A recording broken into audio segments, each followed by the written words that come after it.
I Remember What Comes Before Birth by Vitae Life Solutions. You're not meant to remember what life is before you are born. There is a good reason for this. What is before life is terrible. I do not know what comes after life, but I pray it is something different. Even the concept of emancipation from reality is more appealing than that which comes before life. Nothingness would be preferable. Who am I to say? Well, I am one of only a few individuals who remember life before birth. At least one of the few who acknowledges it. I think you all remember what it was like, but like any trauma, you choose to repress it. Think about life before birth. Do you feel that icy clutch at the back of your mind? That chill running down your spine? The building anxiety? That is you not wanting to remember. Socrates kind of got it right with the idea of a world of forms. That is the most apt description for what comes before life. A chaotic, nonsensical world of forms, lights, and energy. You are part of a collective separated into simple concepts and ideas. You all come from the same uncaring life force somewhere deep in the fabric of our reality. What a marvelous world it might appear from the outsider looking in. If you remember being there, though, you remember the sound of 1,000 disconnected voices in a chaotic void calling out for something. Anything of substance. You remember other small presences crawling over you, whispering poison into your essence, trying to convince you that this is the best you will ever have. A world where you are pushed to the bottom by those same voices who tell you to stay down. What is everyone climbing to, you might ask? The light above that primal darkness. That light would take you to a living world. What form you take and who you will be, and what comes next is irrelevant. Anything is preferable to being in that writhing mass of form and voice.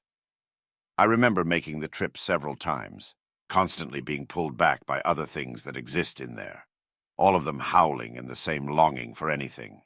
There are no conversations in the world before life, not like you know them. There is only a painful connection to all things, where words and concepts are exchanged by strong surges of negative or positive energy. Strong waves can leave you crippled in non-existential dread, energies that move you away from any goals you had.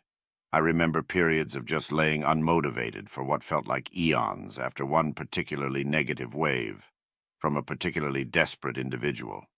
Eventually, though, if you can resist the fear to reach the light and beat the others, you do reach it, and then something worse happens. Reaching the light is only the first step out of that writhing mass. You attach to it and by some cosmic lottery are assigned a body. Somewhere out there in time and space you are attached to something growing. This is where people get it wrong. Fetuses both do and don't have a soul, strictly speaking. You are loosely connected to a body by a small piece of yourself, dangling there until your body is born, at which point you completely separate from what comes before. Until then, it's a chaotic mess. You can feel your cells separating and growing. It's a lot like growing pains during puberty. If you stretched each individual pain out in every direction until those pains are all you know. All the while, your essence is still in that chaotic realm of shapes and forms. You're not alone, though. Below you is what can only be described as a monster whose form defies the words I now know as a human. There was a feeling to it, an eternal dread and doubt.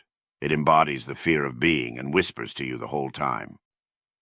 So as you feel your new meat vessel growing, and all the pain associated with growing a fucking tailbone, this monster whispers to you.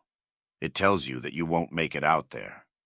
It tells you out there you will die and cease to be. That here in the world of forms is better. There is nothing to see out beyond the light. You start to believe it too. You really start to feel like you're nothing, and that you don't deserve to be. I think some people carry this into life, and that is why we often feel such feelings for no reason. I often think a lot of what makes people who they are is how much they let this voice influence them. I obviously took in quite a lot, as I seem to remember a lot of it. As the time grows closer for you to depart, it continues but now shows you visions of what you will face. It shows you monsters and death. It shows you loneliness and isolation. Even though show is the wrong word, you feel all these things deep inside yourself. All the while you can feel your new body moving and turning in some horrid fluid. You feel that you must breathe, but don't yet have the ability. You feel as though you must stretch, but you have no room. You feel hunger, yet you're not capable of eating. You feel everything your new body does, and can do nothing about it. Why do you think we all scream when we come out? Well, almost all of us. Those who don't probably had it much worse than I did. It's like an out-of-body experience that doesn't stop. All the while, some horrid consciousness whispers nightmarish concepts into your very being. The last step in the process is actually being born. This is when you finally get to escape this eternal doldrum of impulse and absence. As the day arrives, you begin to take the form of what you will be. Your soul and your body are more or less as in line as they will ever be in your existence. This is when all the denizens of the place before life take their shot. Those still waiting to escape scream at you and throw things. What they are throwing is their own jealousy, but to your new form it feels like rocks. The thing below that whispered to you now grasps at you with unseen hands, trying to tear you from escape. You struggle as much as you can, but in the end all you can do is wait, feeling the pressure and skull-rearranging carnage of birth. Its onslaught onto the body and soul, all in one moment humans refer to as a miracle. For those of us being born, it is a painful and nightmarish experience that we refuse to remember. We repress ourselves so hard we don't start remembering again till we are about 5 years old. We do it because we have to, and because learning to drive our new bodies takes up a lot of our time. I never forgot anything, and to this day I still remember that horrid process that leads to life. I still remember the wailing and whining and whispering. I remember the torture from all those that exist in that odd ethereal realm before life. I remember the struggle just to come into this world. So when my days are full of boredom, or I am frustrated, I remember those times before life and thank whatever allows us to exist.